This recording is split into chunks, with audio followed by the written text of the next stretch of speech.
ಆಪ್ಯಾಯನಕ್ಕೆ ನೀಡುವೆ ಅಂದ್ರ ಆಪ್ಯಾಯನ ಅಂದ್ರ ಹಸಿವು. ಈಗ ಬರೀ ಅನ್ನನೇ ಹಸಿವು ಗೊತ್ತಲ್ರಿ. ಯಾರೋ ಒಬ್ರದು ಹಂಗೆ ಹೇಳ್ರಿ, ಒಂದು ಸೀರೆ ಹೇಳ್ರಿ, ಆಪ್ಯಾಯನಕ್ಕೆ ನೀಡುವೆ. ಯಾರೋ ಬರ್ದಲ್ರ ಓಡ್ಯಾಗ, ಯವ್ವ ನಾ ಒಂದು ಸೀರೆ ಕೊಡ ಇವತ್ತು ಒಬ್ರದು ಗಟ್ಟಿ ಮಾಡಕ್ ಹೊಂಟೇವು, ಲಗ್ನ ಹೊಂಟೇವು, ಒಂದು ಸೀರೆ ಕೊಡು, ಒಂದಿನ ಬೋರ್ಮಾಳ ಕೊಡು, ಒಂದಿನ ಬಳಿ ಕೊಡು ಬರ್ತಾರಲ್ರಿ. ಅಂದ್ರ ಆಪ್ಯಾಯ ಅಂದ್ರ ಹಸಿವು. ಅವ್ ಹಸಿವು ಅಂದ್ರ ಬೇಕಾಗಿದ್ದು. ಕೆಲವರು ಬರೋದಿಲ್ರಿ, ಒಂದ್ ತಿರುಟ ಚಾಪುಡಿ ಕೊಡು, ಸಕ್ರಿ ಕೊಡು, ಹಿಟ್ಟು ಕೊಡು ಅಂತ ಗೊತ್ತಲ್ಲ. ಆಪ್ಯಾಯನಕ್ಕೆ ನೀಡುವೆ. ಆಪ್ಯಾಯನ ಅಂದ್ರ ಬೇಕಾಗಿದ್ದು, ಹಸಿವು ಅನ್ನಂಗ್ರಿ.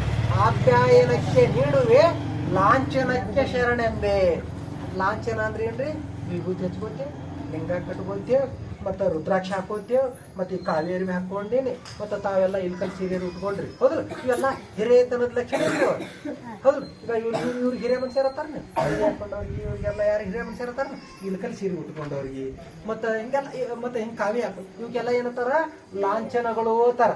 ಆಪ್ಯಾಯನಕ್ಕೆ ನೀಡುವೆ ಲಾಂಛನಕ್ಕೆ ಶರಣೆಂಬೆ. ಲಾಂಛನಕ್ಕೆ ಅನ್ನಬೇಕು ಶರಣೆಂಬೆ. ಲಾಂಛನಕ್ಕೆ ತಕ್ಕ ಆಚರಣೆ ಇಲ್ಲದಿದ್ದಡೆ. ಅಕಸ್ಮಾತ್ ಲಾಂಛನ ಹಾಕೊಂಡಾರ, ಇಲ್ಕಲ್ ಸಿರಿ ಉಟ್ಕೊಂಡಾರ, ದೊಡ್ಡ ಹಿರಿಯ ಮನುಷ್ಯ ಕಾಣ್ತಾರ. ಈ ಸ್ವಾಮಿ ಅದಾನ, ರುದ್ರಾಕ್ಷ ಹಾಕೊಂಡಾನ, ಕಾವಿ ಬಟ್ಟೆ ಹಾಕೊಂಡಾನ, ಪೇಟ ಹಾಕೊಂಡಾನ, ಮಾಡೋರು ಹಾಕೊಂಡ್ ಇಟ್ಟು ಎತ್ತರ ಮೇಲೆ ಕುರ್ಚಿ ಮೇಲೆ ಕೂತಾನ. ಲಾಂಛನಕ್ಕೆ ಎಲ್ಲಾರು ಏನ್ ಮಾಡ್ತೀರಿ ನೀವು? ಬರೋಣನೆ ಶರಣ ನಮಸ್ಕಾರ ಮಾಡ್ತೀರಿ. ಈ ಲಾಂಛನಕ್ಕೆ ತಕ್ಕ ಆಚರಣೆ ಇರ್ಲಿಕ್ಕಂದ್ರ, ಲಾಂಛನಕ್ಕೆ ತಕ್ಕ ಆಚರಣೆ ಇರ್ಲಿಕ್ಕೆ ಎಲ್ಲಾರು ಏನ್ ಮಾಡ್ತೀರಿ? ಅಯ್ಯ ಅದೇನ್ ಸ್ವಾಮಿ ಅದೇನ್ ಮನುಷ್ಯ ಐತೇನ ಹಿಂಗ ಹತ್ತಿರಲ್ರಿ. ಹಂಗ ಅದನ್ನ ಬಸವ ತಂದೆಗಳು ಏನಂತಾರ? ಲಾಂಛನಕ್ಕೆ ಶರಣೆಂಬೆ. ಲಾಂಛನಕ್ಕೆ ತಕ್ಕ ಆಚರಣೆ ಇಲ್ಲದಿದ್ದಡೆ ಕೂಡಲ ಸಂಗಮ ದೇವ ಅವಯ್ಯ ಪರಮಾತ್ಮ ನಿನ್ನ ಸಾಕ್ಷಿಯಾಗಿ ಛೀ ಎಂಬೇನು. ಈ ಅವಿ ಏನ್ ಮಾಡ್ತಾರ? ಕಾಲೇಜ್ ಹೊಕ್ಕಿನೈತೆ ಬಿಟ್ಕೇರ ಫ್ರೆಂಡ್ಸ್ ಆ ಕಡೆ ತಿರುಗಾಡಿ ಬಂದ್ರ ಕಾಲೇಜ್ ಮಕ್ಕಳ ಎಲ್ಲ ಇದು ಕೊಡ್ತೇವೆ. ಅವ್ರ ಗೆಳತಿಯರ ಮನೆ ಹೋಗಿ ಕುತ್ಕೇರಿ ಹಾಟಿ ಹೊಡೆದ್ ಬಂದ್ರು, ಏನ್ರ ಒಂದು ಧಾರಾವಾಹಿ ನೋಡಿ ಬಂದ್ರು. ಹೌದ್ರಿ? ಎಲ್ರಿ ಹೋಟೆಲ್ದಾಗ ಹೋಗಿ ಏನ್ರ ಸ್ವಲ್ಪ ನಾಷ್ಟ ಮಾಡಿ ಬಂದ್ರ ಅದು ಗೊತ್ತಾಗ ನಾವ್ ಏನ್ ಮಾಡ್ತಾರೆ? ಶಬಾಷ್ ಮಗಳ ಭಾರಿ ಚಲೋ ಮಾಡಿದೈತೇವನ್ರಿ, ನಿನಗ ಕಾಲೇಜ್ ಓದತ್ ಕಲ್ಸಿದ್ರ ಹೋಟೆಲ್ ಊಟಕ್ಕೆ ಹೋಗ್ಯಾನ ಬೇಕೇನ್ರಿ ಬಡಿತೇನ್ರಿ. ಹಂಗ ಲಾಂಛನಕ್ಕೆ ಶರಣೆಂಬೆ. ಬ್ಯಾಗ್ ಹಾಕೊಂಡ್ ಟಿಪ್ ಟಾಪ್ ಹೊಂಟಿರ್ತಾರೆ. ಹೌದಲ್ರಿ? ಈಗ ಹೋಗುವ ಎಲ್ಲರೂ ಅಂತಾರ, ನೋಡಪ್ಪ ಮುದ್ದು ಮಕ್ಳು ಶಾಲಿ ಹೊಂಟವು ಓದ್ತೇವ್. ಇವ್ ಶಾಲಿ ಹೋಗಲಾರ್ದು ಈ ಮಕ್ಳು ಆ ಕಡೆ ಎಲ್ಲ ತಿರ್ಗಾಡೋದು ಕಂಡು ಅಂದ್ರ ನೀವು ಹೊಲ್ಕೊಂಡಿರ್ತೀರಿ. ಬ್ಯಾಗರೆ ಸಾಲಿ ಹಾಕೊಂಡು ಒಂದ್ ಇದ್ರಿ ಬರ್ತಾವ. ತಮ್ಮ ಎಲ್ಲಿ ಹೊಂಟೇಪ್ಪ? ಸಾಲಿ ಕಡೆ ಐತನ, ಅಲ್ಲೇ ಸಾಲಿ ಬೇರೆ ಬಿಡ್ತಿರ್ಲಿಲ್ವ? ಕೈಯಾಗ ಸಿಕ್ಕರೆ ಏನ್ ಮಾಡ್ತೀರಿ? ಒಂದ್ ಬಡದೇ ಬಿಡ್ತೀರಿ. ಸಾಲಿ ಐತಿ, ಸಾಲಿ ಹೋಗಂದ್ರ ಲಾಂಛನಕ್ಕ ಮಂದ್ ಶರಣತ್ರಿ. ಯವ್ವ ನೋಡ ಬ್ಯಾಗ್ ಹಾಕೊಂಡ್ ಎಷ್ಟು ಚಂದ ಸಾಲಿ ಹೊಂಟೈತಿ ಅತೇವು.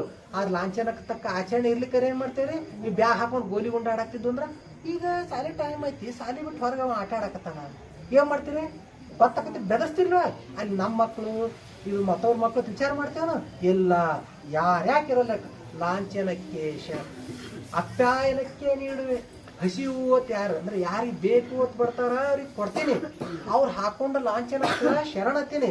ಲಾಂಛನಕ್ಕೆ ತಕ್ಕ ಆಚರಣೆ ಇಲ್ಲದಿದ್ದಡೆ ಪರಮಾತ್ಮ ಕೂಡಲ ಸಂಗಮ ದೇವ ಅಂದ್ರೆ ಪರಮಾತ್ಮ ನೀ ಸಾಕ್ಷಿಯಾಗಿ ಛೀ ಎಂಬೇನು. ಅದಕ್ಕೆ ಒಪ್ಕೊಳ್ಳಂಗಿಲ್ಲ. ಒಬ್ಬ ಪೊಲೀಸ್ ಇರ್ತಾನ, ಪೊಲೀಸ್ ಡ್ರೆಸ್ ಹಾಕೊಂಡ್ಬಂದ್ರು, ಪೊಲೀಸ್ ಡ್ರೆಸ್ ಹಾಕೊಂಡ್ ಸಾಹೇಬ್ರ ನಮಸ್ಕಾರ ಶರಣ ಅತೇವ್.